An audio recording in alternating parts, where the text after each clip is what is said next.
বন্ধুরা, গল্পটি অনেক ইন্টারেস্টিং। আশা করি তোমরা পুরো গল্পটি খুব মনোযোগ সহকারে শুনবে। হ্যালো বন্ধুরা, আমার বর্তমান বয়স 22। আজকে আমি তোমাদেরকে যে গল্পটি বলবো, ঘটনাটি হয়েছিল বন্ধুরা আমার আপন মামার সাথে। আমার মামার বাড়ি আমাদের বাড়ি থেকে প্রায় 10 কিলোমিটার দূরে ছিল। গত গ্রীষ্মের ছুটিতে আমি আমার মামার বাড়িতে বেড়াতে গিয়েছিলাম 15 দিনের জন্য। গ্রীষ্মের ছুটি পেয়েছিলাম, খুব মজা করার উদ্দেশ্যে আমি আমার মামার বাড়িতে গিয়েছিলাম। খুব আনন্দ হবে সেখানে, মনে মনে খুব উল্লাসিত ছিলাম। আর তাছাড়াও আগেও আমি মামার বাড়িতে যেতাম এবং আমরা মামা মামি, আমি এবং আরও অন্যরা সবাই মিলে খুব আনন্দ করতাম। খুব মজা হতো সেখানে। যাই হোক, প্রথম দিন মামার বাড়িতে খুব আনন্দ উল্লাস করে আমি যখন রাতে শুতে যাইব, ঠিক সেই মুহূর্তে মামা আমাকে ডাক দিয়ে বলল, মাসুমি, তোর মামি অসুস্থ। কি জানি হয়েছে, সকাল থেকে মাথা নাকি প্রচণ্ড ব্যথা করছে, বিছানা থেকে উঠতেই পারছে না। আর মাসুমি, এদিকে সারা দিন আমি কাজ করে এসেছি, আমার শরীরটা মেজ মেজ করছে। গত পরশু আমি কবিরাজের বাড়ি গিয়েছিলাম। কবিরাজ আমাকে এই তেলটা দিয়ে বলল যে প্রতিদিন রাতে ঘুমানোর আগে এই তেলটা দিয়ে ঘুমাবেন। তবে তেলটি যাকে দিয়ে দেওয়াবেন তাকে বলবেন অবশ্যই তেলটি যেন প্রথমেই সে নাক দিয়ে সুখে নেই, তারপর সে আপনার এখানে তেলটি দিয়ে যাতে খুব ভালোভাবে মালিশ করে দেয়া। মাসুমি, গতকালকে আমি তোমার মামিকে দিয়ে এভাবে তেলটি মালিশ করে নিয়েছিলাম, কিন্তু আজকে তো আর পারতেছি না। আজকে তোমার মামি খুবই অসুস্থ। এখন তুমি যদি কিছু মনে না করো, তাহলে দয়া করে আমার এখানে তেলটি দিয়ে একটু মালিশ করে দাও। পিছন দিকে তো আর আমি একা একা মালিশ করতে পারি না, তাই তোমার হেল্পও আমার খুবই প্রয়োজন। মামার মুখ থেকে এরকম ধরনের করুণ কথা শুনে আমি মামার এখানে এই তেল দিয়ে মালিশ করতে রাজি হয়ে গেলাম। কোনো দ্বিধা করলাম না, কারণ সে তো আমার আপন মামা। তারপর আমি মালিশ শুরু করতে যাব। যখন মালিশ শুরু করতে যাব, তখন মামা বলল, মাসুমি, সর্বপ্রথম তুমি এই তেলটাকে আগে শুকে নাও, তারপর 1 থেকে 2 মিনিট পর কবিরাজ মশাই বলেছেন আমার শরীরে মালিশ করার জন্য। আমি মামার কথা অনুযায়ী তেলটাকে কিছুক্ষণ শুকলাম। শুকার সাথে সাথেই আমি অনুভব করলাম যেন আমার সমস্ত মাথাটা ঝাঁকি দিয়ে উঠেছে, সমস্ত শরীরটা ঝাঁকি দিয়েছে। কেমন জানি একটা ঝাঝালো ঝাঝালো ভাব আমার কাছে লাগলো। তাতে আমি কিচ্ছু মনে করলাম না। আমি ভাবলাম হয়তো এটা এই তেলের একটা অন্যরকম পাওয়ার। তারপর আমি তেলটাকে আমার ডান হাতে নিলাম। তারপর মামার পিছনের দিক থেকে যে জায়গায় ব্যথা অনুভব করে সে জায়গায় দিতে শুরু করলাম। মামা খুব আরাম পাচ্ছিল মনে হচ্ছে, আর বলছিল, মাসুমি, তুই তো খুব ভালো করে মালিশ করতে পারিস। এত সুন্দর মালিশ তুই শিখেছিস কোথায় থেকে? আমি বললাম, মামা, আমার বাবারও এরকম ধরনের ব্যথা করত। ছোটবেলায় আমি বাবাকে এভাবে মালিশ করে দিতাম, আর বাবাও খুব আরাম পেত। বাবার কাছ থেকে মূলত এরকম সুন্দর করে মালিশ দেওয়া শিখেছি। মামা আমার কথা শুনে মুচকি হাসি দিল আর বলল, ও তাই? আচ্ছা ঠিক আছে মা, তাহলে আমাকে একটু ভালো করে মালিশ দাও। আমি তোমার মালিশ পেয়ে খুব আরাম পাচ্ছি, একেবারে চোখে ঘুম চলে আসছে। মামার মুখ থেকে এরকম ধরনের প্রশংসা শুনে আমি খুব আনন্দ পেয়েছিলাম, আর মামার এখানে মালিশ দেওয়ার জন্য খুব আগ্রহী হয়ে যাচ্ছিলাম, কারণ মামা আমার খুব প্রশংসা করছিল। বন্ধুরা, তোমাদেরকে একটি কথা বলে রাখি, মেয়েদেরকে কোনো কাজে যদি প্রশংসা করা হয়, তাহলে সেই কাজে কিন্তু মেয়েদের আগ্রহ অনেকটা বেড়ে যায়। আমার অবস্থা ঠিক সেরকমই হয়েছিল। মামার মুখ থেকে প্রশংসা আরও বেশি পাওয়ার জন্য মামাকে খুব ভালোভাবে মালিশ দিতে শুরু করলাম। এভাবে আমাকে প্রায় 10 থেকে 15 মিনিট মালিশ দেওয়ার পর আমার কেমন জানি লাগছিল। মাথাটা কেমন জানি আমার হঠাৎ করে ঘুরে যাচ্ছিল। বুঝতে পারলাম না কি হচ্ছে। মাথাটা 2-3টা চক্কর মেরে উঠতেই আমি মামার এখানেই শুয়ে পড়লাম। তারপর আর কি হলো বন্ধুরা, আমার কোনো হোশ ছিল না। কিন্তু এটা যে মামার একটা বড় রকমের চক্রান্ত ছিল তা আমি বুঝতে পারি নাই। এই তেলের মধ্যে হয়তো এমন কিছু মিশিয়েছিল, যে কারণেই 10 থেকে 15 মিনিট পর আমি এভাবে পড়ে গেলাম। আর সকালে ঘুম থেকে উঠে দেখি আমার সবকিছু এলোমেলো অবস্থায় পড়ে রয়েছে। মনে হচ্ছে কেউ আমার সাথে ভয়ঙ্কর কোনো কিছু করেছে। আর আমার নিম্নাংশের অবস্থা একেবারে খারাপ হয়ে গেছে। আমি বুঝতে পারতেছি না তখন কি করব। হঠাৎ করে এরকম অবস্থা কি করে হলো? যাই হোক, মামা আমাকে খুব আদর করত, আমাকে খুব ভালোবাসত ছোটবেলা থেকেই। কিন্তু মামাকে তো আমি কখনো সন্দেহ করতে পারি না। সে তো আমার বাবার সমতুল্য। আমার বাবার চাইতেও আমার মামা আমাকে অনেক বেশি আদর করত।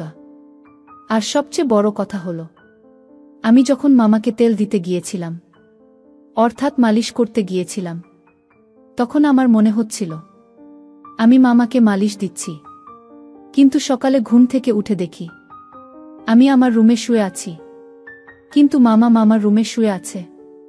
সকালে ঘুম থেকে উঠে আমি সঠিকটা আন্দাজ করতে পারছিলাম না, মনে করতে পারছিলাম না রাতে বা ঘুমানোর পূর্বে আমার সাথে কি হয়েছিল। আমি সেটা ভুলে গিয়েছিলাম। আর তাছাড়াও আমার বয়স ছিল খুবই কম, মাত্র 13 বছরের মাথায় আমার এত কিছু বোঝার ক্ষমতাও ছিল না। আমার মামার বাড়িতে আমি প্রায় 15 দিন থেকে ছিলাম। 15 দিনের মধ্যে আমার সাথে 1-5 দিনই এরকম ধরনের অনাকাঙ্ক্ষিত ঘটনা ঘটেছে, যা আমি কখনো কল্পনাও করতে পারি নাই। প্রথম দিন তো আমি ভেবেছিলাম হয়তো আমি সেটা কোনো দুঃস্বপ্ন দেখেছি, বা রাতের বেলায় আমার স্বপ্নে কিছু হয়েছে, যে কারণেই আমার এই অবস্থা হয়েছে। কিন্তু দ্বিতীয় দিনেও আমি দেখলাম আমার একই অবস্থা। আর মামি আস্তে আস্তে তার শরীর আরও অসুস্থ হয়ে পড়ল। কিন্তু প্রতিদিনই মামা আমাকে দিয়ে এভাবে প্রথমে মালিশ করানোর নামে এই তেলটাকে শুকাতেন। তারপর কিছুক্ষণ পরেই আমি হুঁশ হারিয়ে ফেলতাম, আর কিছুই বুঝতে পারতাম না। তারপর আমার সাথে অদ্ভুত ধরনের কিছু হতো। আমি সকালে কিছু বলতে পারতাম না, মনে করতে পারতাম না। শুধু এটুকুই বুঝতে পারতাম যে রাতে কেউ আমার সাথে খুব বাজে আচরণ করেছে। তা আমার এলোমেলো অবস্থা দেখি খুব ভালোভাবে বোঝা যাচ্ছে। মামার বাড়িতে বেড়াতে যাওয়ার প্রায় 10 থেকে 12 দিন হয়ে গেল। প্রতিদিন আমি এভাবে মামাকে তেল মালিশ করতে যাই। তারপর আমার হুঁশ চলে যায়। তারপর আমার সাথে কি হয় আমি কিছুই বুঝতে পারি না। বিষয়টা নিয়ে আমি খুব চিন্তায় পড়ে গেলাম। কি করা যায়? আর তখন তো আমি খুব ছোট ছিলাম। সকালে প্রতিদিন ঘুম থেকে উঠেই দেখি আমার অবস্থা একেবারে খারাপ। আমার সবকিছু এলোমেলো হয়ে আছে। মনে হচ্ছে কেউ আমার সাথে খুব বাজে আচরণ করে। প্রতিদিন কে আমার সাথে এরকম ধরনের বাজে আচরণ করে? আমি কিছুই বুঝতে পারছিলাম না। কি করব ভেবে কোনো কিছু পাচ্ছিলাম না। হঠাৎ করে আমার মাথায় একটি বুদ্ধি আসলো।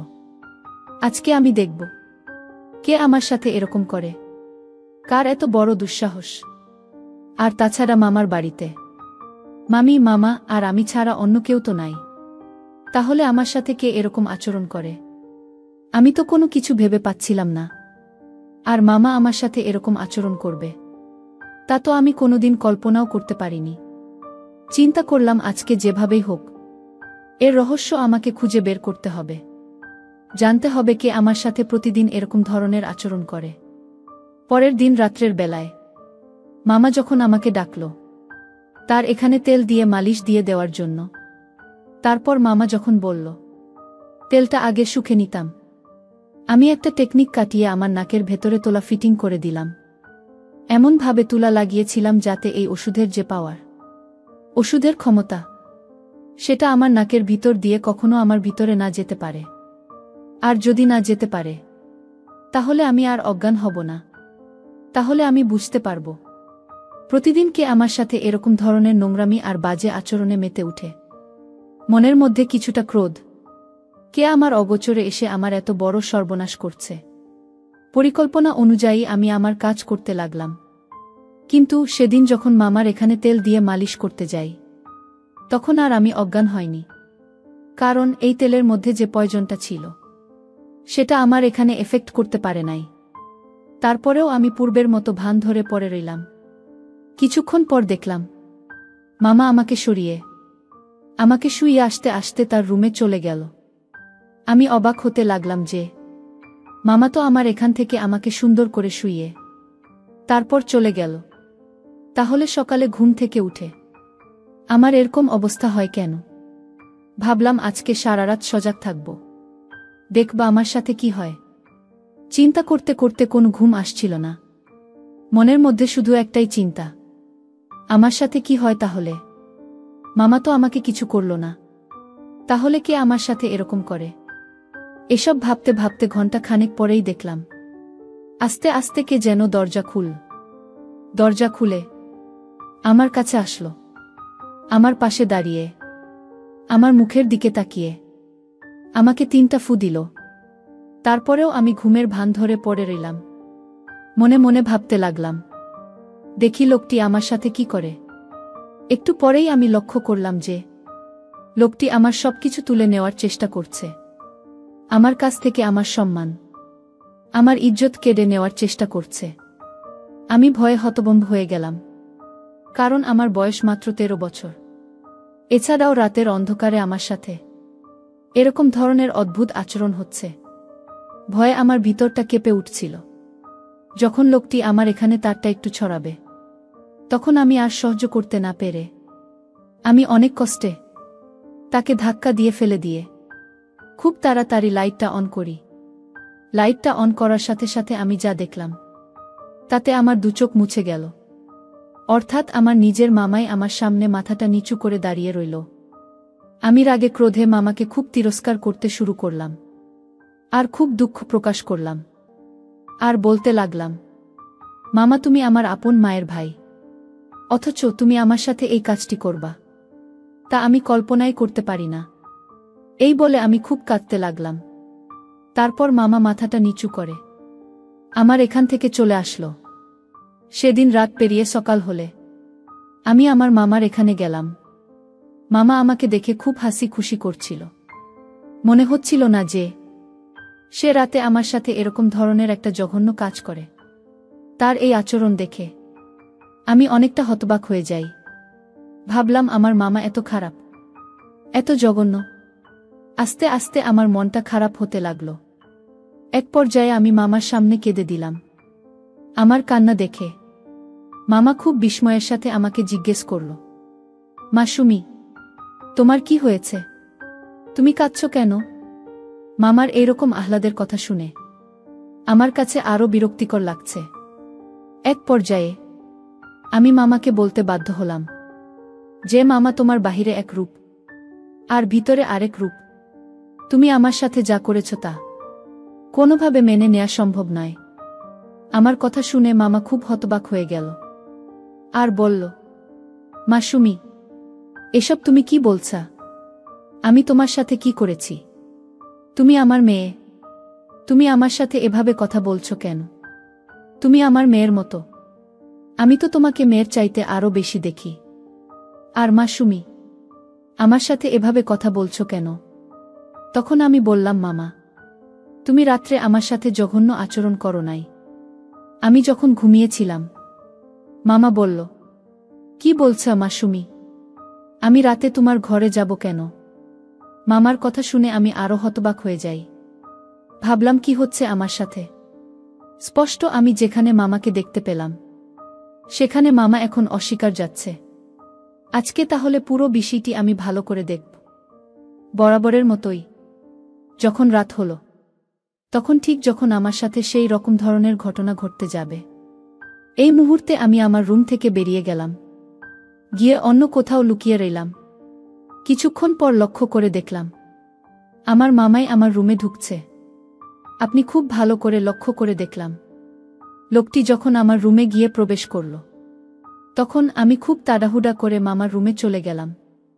মামার রুমে চলে গিয়ে দেখি মামা তার রুমে ঘুমিয়ে রইল। তখন আমার মনের ভিতর অনেকটা ভয়ে কাজ করছিল। ভাবলাম মামাকে আমি নিজের চোখে দেখে আসলাম, তার রুমে ঘুমিয়ে রইল, তাহলে সেই লোকটিকে দেখতে তো হুবহু আমার মামার মতোই দেখা যায়।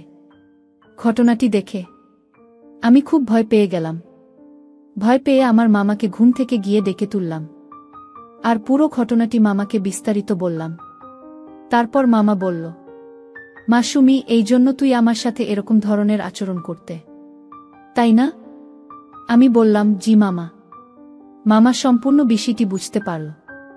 বোঝার পর বলল, আগামীকালকে আমি তোমাকে কবিরাজ বাবার কাছে নিয়ে যাব। হয়তো তোমার সাথে কোনো অপশক্তি রাত্রে বসবাস করে, তোমার সাথে আমার রূপ ধরে জঘন্যতম কাজ করে, আর এই অপশক্তি তোমার ক্ষতি করার চেষ্টা করেছে। পরের দিন সকালে মামা এক কবিরাজ বাবার কাছে আমাকে নিয়ে গেল। কবিরাজ বাবা মাকে খুব ভালো করে পরীক্ষা করে দেখল। তারপর আমার মামাকে বলল যে, তোমার ভাগ্নির সাথে এক দুষ্টু জিন বসবাস করে এবং প্রতিদিন রাতে তার সাথে খুব বাজে আচরণ করে। আর সবচেয়ে মজার ব্যাপার হল, তোমার ভাগ্নির সাথে এই ঘটনাটি ঘটায় তোমার রূপ ধরে। তারপর বাবার কথা শুনে আমি হতবাক হয়ে গেলাম। তারপর আমি বললাম, কবিরাজ বাবা, এখন করণীয় কি? তারপর কবিরাজ বাবা বলল, তুমি কোনো চিন্তা করো না, আমি 1 সপ্তাহ চিকিৎসা করে তাকে ভালো করে ফেলতে পারব। তুমি তোমার ভাগ্নিকে 1 সপ্তাহ নাগাদ ফজরের নামাজের পর পরই অন্ধকার থাকা অবস্থায় আমার কাছে নিয়ে আসবা। তারপর পুরোপুরি 1 সপ্তাহ চিকিৎসা করার পর আমার মধ্যে আর এরকম ধরনের কোনো লক্ষণ আমি দেখতে পাইনি। মনে হচ্ছিল যেন আমি পরিপূর্ণ সুস্থ হয়ে গিয়েছিলাম। কবিরাজ বাবা আমাকে একটি তাবিজ দিয়েছিল। তাবিজটি অনেক শক্তিশালী ছিল বটে। যতক্ষণ এই তাবিজটি ছিল, ততক্ষণ আমার মধ্যে কোনোই অপশক্তি আর কাজ করতে পারি নাই। বন্ধুরা, এখন আমি পুরোপুরি সুস্থ। তোমাদের দোয়ায় এখন আমি খুব ভালো আছি। পরিশেষে বন্ধুরা, আমি তোমাদেরকে বলবো, দুনিয়াতে হয়তো এরকম কিছু অদ্ভুত ব্যাপার আছে, যে ব্যাপারগুলো ডাক্তার বা অন্য কোনো চিকিৎসায় তাদের কিছুই করতে পারে না। এরা এক ধরনের অপশক্তি। হয়তো এটাও বিধাতার কোনো এক সৃষ্টি, যা কোনো না কোনো কারণে মানুষের ক্ষতি করার চেষ্টা করে।